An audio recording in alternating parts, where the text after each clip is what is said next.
Hey y'all, how y'all doing today? This is Chef Bee here. I've been thinking a lot about soy and how I can't have any of it.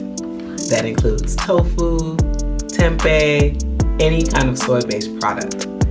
And my sister came to me today and she's like, man, I want something to eat. I think I want some scrambled eggs. Well, we don't do scrambled eggs.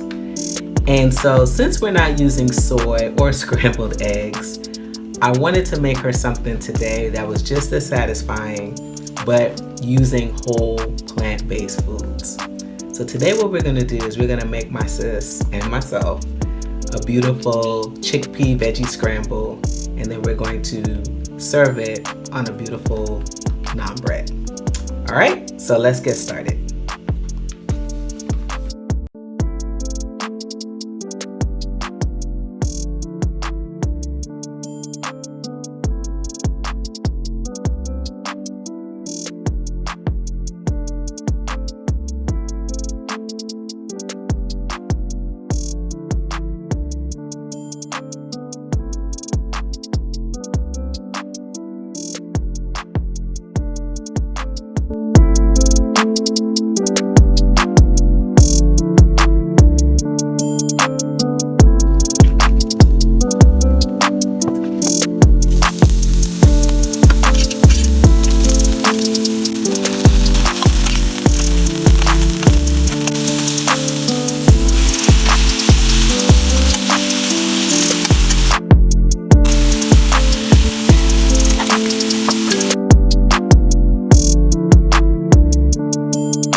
Nailed it.